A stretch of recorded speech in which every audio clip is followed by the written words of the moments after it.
Hello, good evening, everybody. Good morning, good afternoon, wherever you are, and welcome to the Poetry of Painting live show here on Facebook. And this week, it's my great pleasure to welcome back to the show for a slightly different show this week, the amazing Markey Mark Symmonds. And he is actually going to be writing a poem about one of my paintings live on the show. So it's going to be fun. It's going to be interesting and finding out how he works. So let me just bring him onto the show and we will find out. So, Hi, hi, Marky Mark. How are you? I'm fine, thank you. Dreaded it, but thinking what will I let myself in for? But no, it'll be fine. Yeah. So this is something that's rather new to you, and it's an experiment really, and it's going to be fun. So I don't think anybody's going to expect it to be pitch perfect the first time. It's just going to be a really fascinating insight into how you actually write your poetry, which I'm Yeah, looking forward to immensely. Sorry, I hadn't turned my email off. Close all windows because I don't want that interrupting the show at all. So really fascinated to see how this is going to work. And the painting that Marky Mark is going to be writing about on air is one that's called, just put it up on the screen, Sunset Over Braden Water, which is actually, it's an estuary in Norfolk. And I sat there and painted this one and it just really enjoyed doing it. It was such a beautiful evening. And it's not on the wall behind me this week because it has actually sold, but so this is the subject, and I am fascinated to hear what Marky Mark's going to make of it. Oh, Chris is with us. Lovely to be with us. Looking forward to a poem being created live.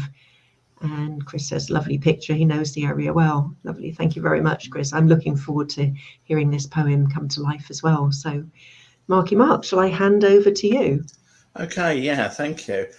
A great photo, and if I'm constructing a piece, bearing in mind a lot of things I write just come to me at the flash of a moment, so anything can really inspire me. When I'm looking at a piece like this, I'll look at it and I pick out usually a couple of things and say, right, what's in that picture?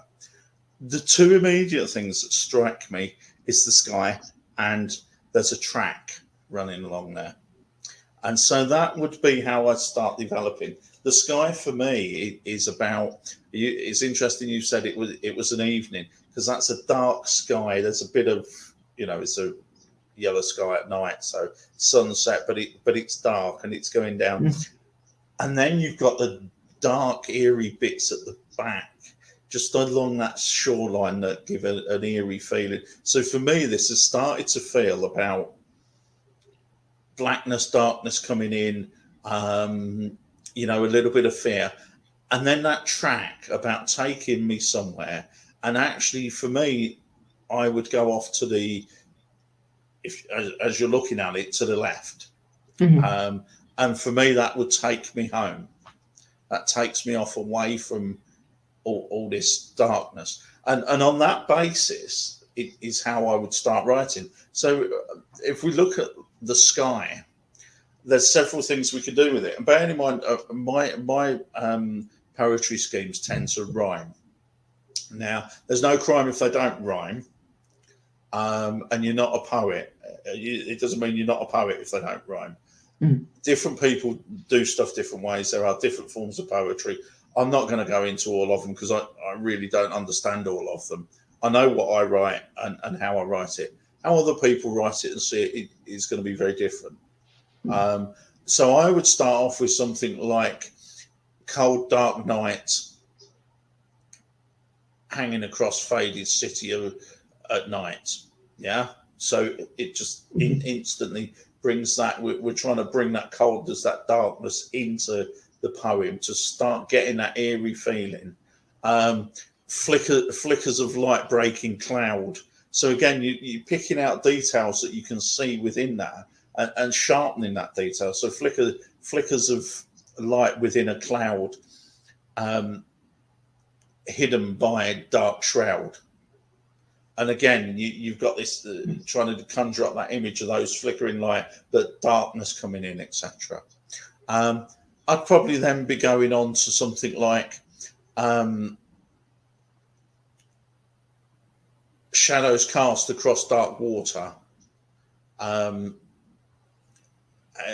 edged by yellow fauna, and so you start building again. You start building the relationships between the sky, between your shoreline, between the water, and that starts building up the picture. Then I would then be going on and doing something about the track, and the track is interesting because it can take you forward, but it can take you back, and you can use that in almost a circle. So you can use it in ways like the track taking me home from this dark, gloomy shore. As I look back to whence I've come, that track the other way, looming dark. I'm still not sure, lurking around on the edge of this lake, this gloom and doom. I'll soon be home. And it starts to build again. So the other thing you start putting into the poem is you start putting movement in. You're moving away. The darkness is getting worse. The darkness now that can be getting worse in the sky, or in theory in you, and what that's casting in you. So for me, the sky in me is casting this dark, eerie feeling, and because we're on this track, and it's, there's shadows cast, and there's a little bit of fiery yellow in there, and it's really starting to feel very cold and very inhospitable or hostile. And so it's even building atmosphere already, just with pulling those little bits, starting to pull those together. It's building an atmosphere already for me, Now what I would do is do a massive word dump of those sorts of things on the page, get it down, then I then go back in and edit, and I edit out make it short, and make things shorter, more concise, read things through and think, no, that doesn't quite fit, or no, that's not what I wanted to say. And then we move, so we can move that along. I mean, one emphasis as well now, when I look back at the picture, is the fire of the grass, and I think the yellows that bring out that almost a fire on the edge of the grass, and you get that feeling of leading you through the light, the path leading you through the light. So it be, leading us through the fading light of nighttime's ailing winds, and again, you can develop that into what you want. You can stay true to the picture, or you can develop it more to sight, more in depth of something that's perhaps not in the picture, but that you're feeling, that you want something, that almost the story to go there. So that's what I would be doing there, developing that, and then I'd want to be developing the water, because I think water's so important in these pictures. Because you've got you've got a real good contrast here, because you've got the darkness of the town on the edge of one bit of the water, and then you've got almost a fire burning of the yellow of the sunset on this side, and so you've got the two contrasts, and that I would really try and get into the poem. And that runs alongside the track. So it could be that walking home through burning fields as the nighttime to light yields. That's the sort of thing that would come into my head. And again, I'll play around with some of those, get them down, and then play with them. Sometimes you can make them better. Sometimes you think, that's naff, take it out. Yeah. And so you build that up, and then keep going back to the picture for your inspiration. What else can you see in it? And a good example of that was, do you remember when we did the Kent Cliffs? Yes. And yes. Very much you wrote the poem from the whole picture of the cliffs. I actually focused in on two little dots on the sand that were two people, and built the poem from that. Because for me, that was the really interesting, the really interesting part of that opened that picture out into a completely different direction. And again, with this, the darkness and the lightness on the edge of the water, and then even the white ripples, you know, because there's actually quite a good white tops on that water. Bringing that water into the bay as tide rises at the end of the day. Extinguishing fire on the edge of land as darkness falls over this peaceful land. Stuff like that starts to come, and you can then start seeing how poets like Wordsworth, etc. I'm going to start showing a little bit of the very little bit I do know. When he wrote things like Daffodils, about getting that travelling, that movement, that I wandered lonely as a cloud, and getting that feeling of being in that environment, being at one with it. Yes. This painting, I don't get that feeling of being at one. I get the feeling of the environment kind of overtaking me and wanting to get out of the environment. And again, that's just how I interpret that. But it says very much to me, because it's a darker piece, I want to get out of that. So I want to put that into the poem and to push that along. I hope that's been a useful insight. And although we haven't got it as we would normally have it written, giving you some insights as to how I would build that up, and to start working around that. And again, there's nothing written in stone. I can take things out, I can put things in, I can move it to where I want to move it to. And that's the real power of poetry. Yes. Now, had you have said to me that was 4 a.m, the poem would have been very different.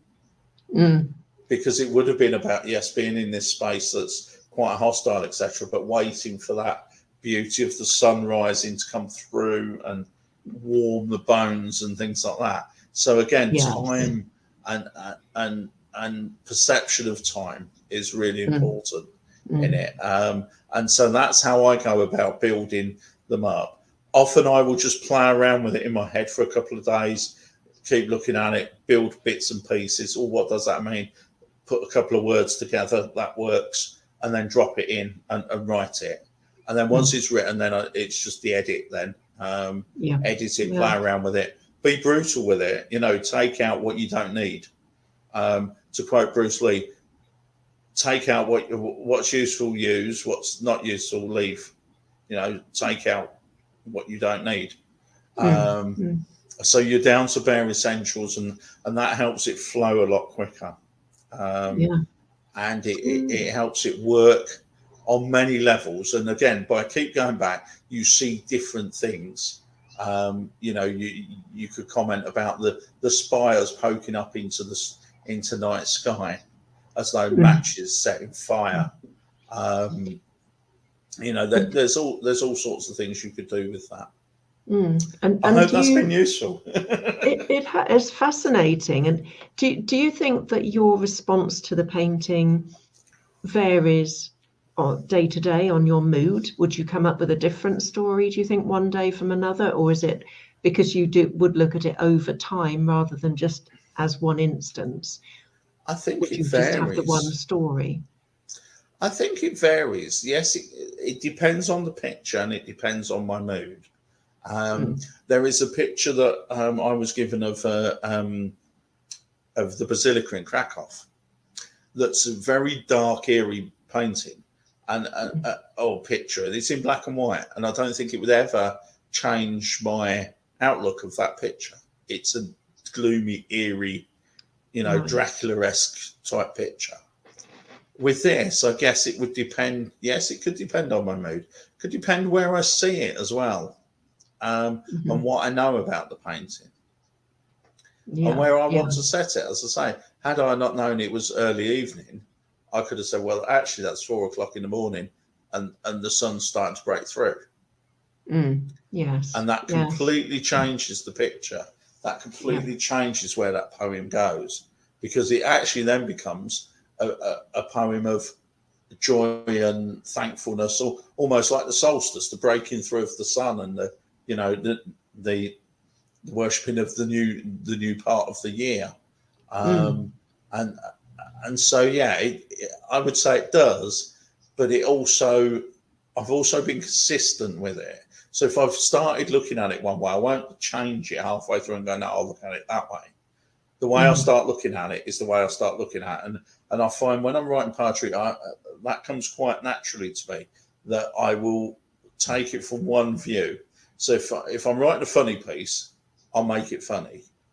Yeah. I won't suddenly change it to a tragic piece. It's got to be funny. Now, that might be really difficult for me, but I've got to keep that emphasis on funny.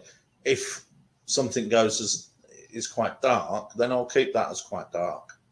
If that's how it starts to come through us. I don't want to change it to say, oh, well, it's a dark piece, so I want to perform it as a funny piece. It's a dark piece and it stays dark. Yeah.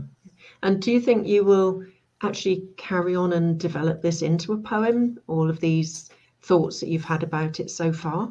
Yeah, absolutely. In fact, it'd be interesting to see, having got these ones out now, how this poem actually goes, because it might actually develop be a lot longer and a lot different to some of the other things I've written about your pictures. So yes, I will develop that further on.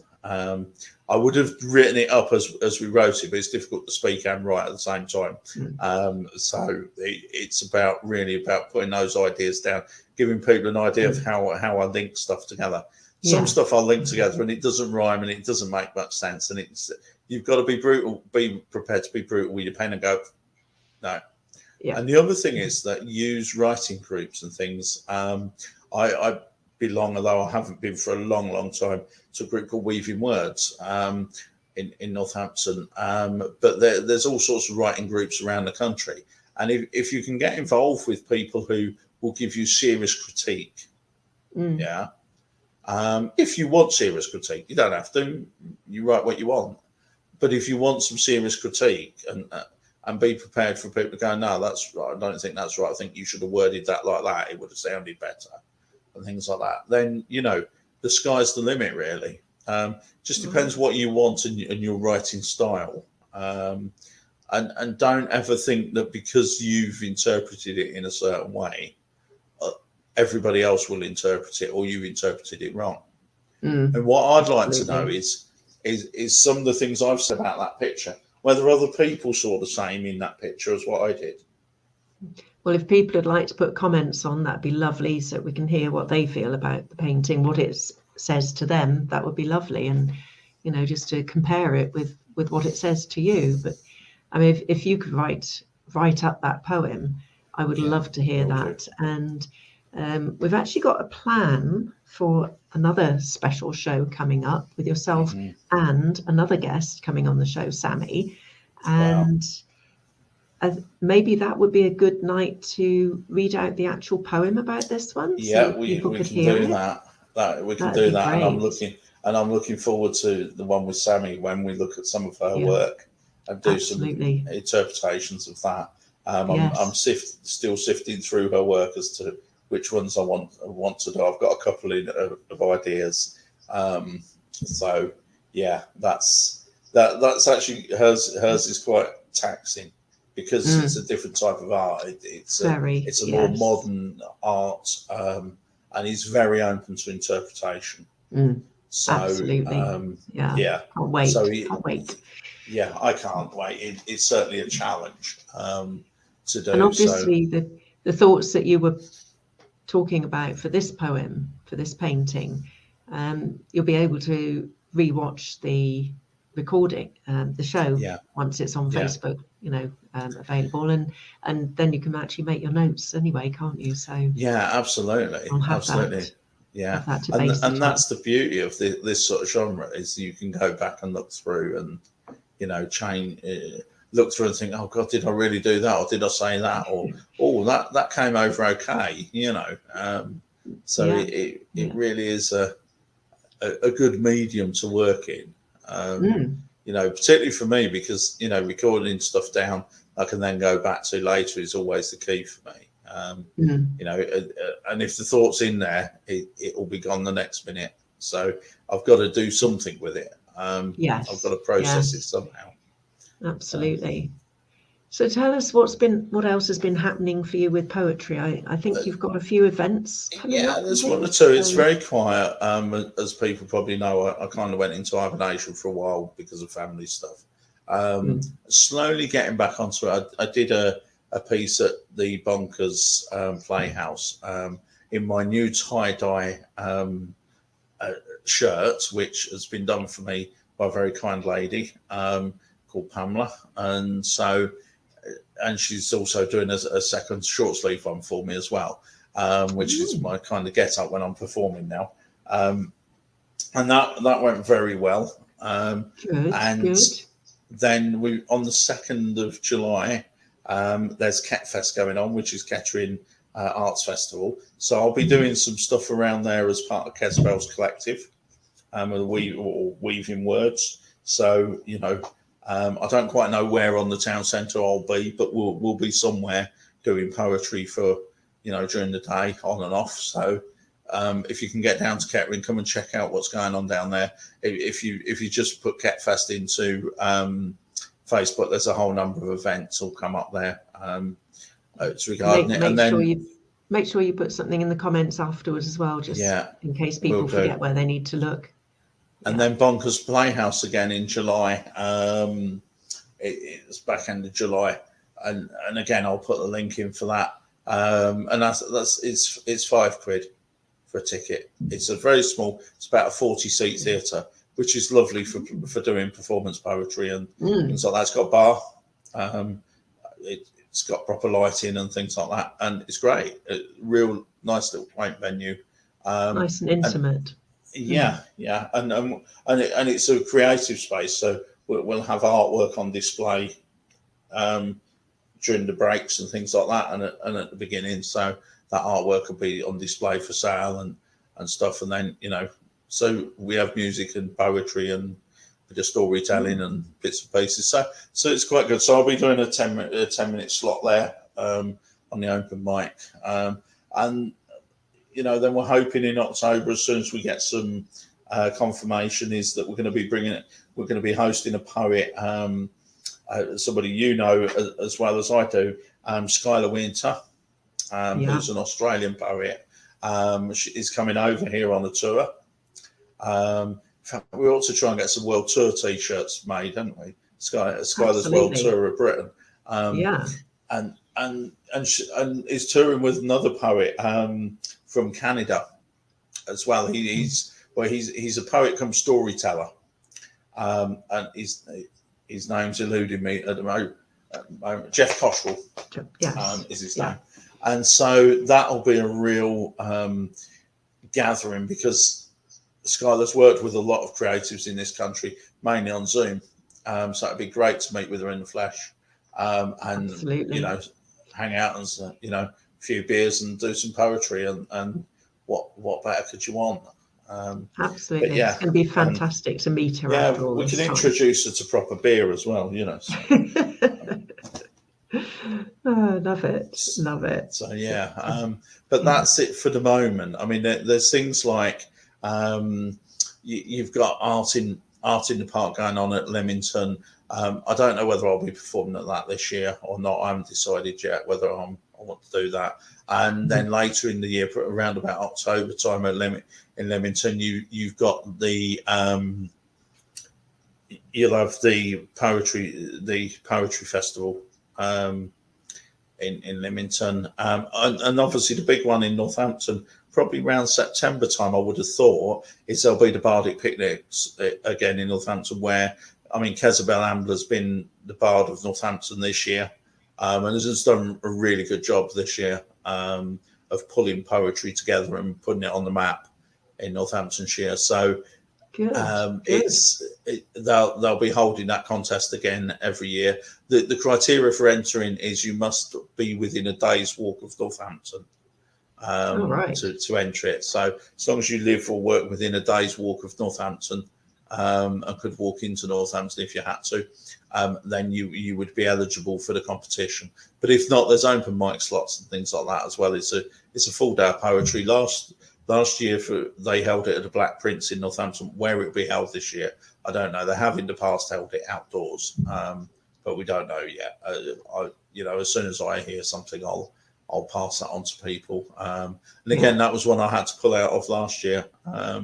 So hopefully I might actually get to that one. So yeah, but that's it at the moment. My second book's on hold. I haven't done any further work on that or on my chapbook. I would like to try and get my chapbook out for November for Remembrance Day, because it's all around war and peace, particularly peace.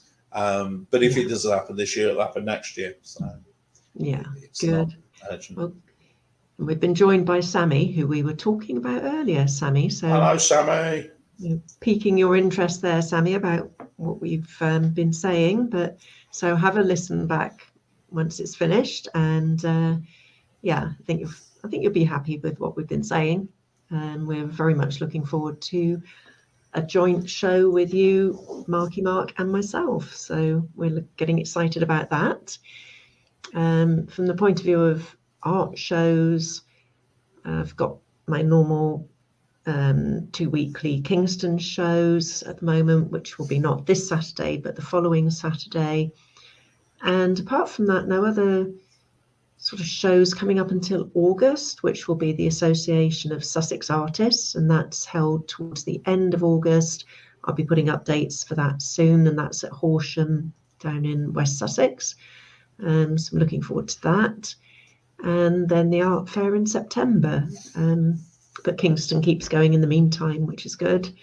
So, and my book, of course, is with the publishers at the moment. So I just so want to phone her up and say, or email and say, how's it going? Yeah. What's happening? And I think, no, let her get on, do her work. Don't pester. The same with mine. Yeah. It's just so, I want to get it in my hands. I want to have it here. But it'd be really nice if we've got some copies by the time can go and do some of the other events and could put some of those out. It'd be really great. Well, I'll let you know as soon as it's ready. Yeah. And we hopefully we'll be able to give Skylar some signed copies. Absolutely. So that would be good. And Reg to take back with them. So that would be really brilliant. So really looking forward to all of that. Some exciting things coming up. Yeah. And in the meantime, I need to get painting again. And just need to get some new work done. Oh, Sammy says she's very excited about the book. So, yep, so am I. I think we all are. Yeah. So just can't wait to get that. We're going to have to, between all of us, try and light social media up about it. So I think if we can light that up, we'll get some interest. And get some sales on it. So that'd be good. Well, we'll work on it. I think it's a little bit early yet, and I don't know exactly when it's going to be available. But I do keep telling people in these shows and making little comments. But I think one of the problems is onto that. Yeah, Dreamwell is a small press. It's just Mel. But she, you get a quality job done. But because it's just her. And she's probably doing she's probably signed up 3 or 4 books at times. So it takes her a lot more time, and the physical plan around and getting the format right on Kindle and stuff, it takes time. Even if you were doing it yourself, it'd take a lot of time. Yes. And I don't have that time. So I'm very happy for someone else to be doing it. So yes, especially someone who's been recommended and she's lovely. We had a lovely chat. Brilliant. So that's exciting. But I think that's going to be just about all we've got time for this week. Again, the time has flown past. I've been really fascinated hearing the way that you approach it and following your thought processes, Mark, for writing poetry. So thank you so much for being brave and doing that for us live on air, which is amazing. And really appreciate that, and look forward to having you back again with Sammy as well on a show in the not very distant future. So looking forward to that, and also hearing what you write about this painting. So very much looking forward to all of these things coming up. Exciting times. So thank you everybody for watching and for joining in. And don't forget, even on replay, you can leave some comments and questions, and look forward to seeing everybody again next week. So thank you very much, Marky Mark. Thanks everybody else, and have a jolly good week in the meantime. Take care, everyone. Bye. Bye. Bye. Bye.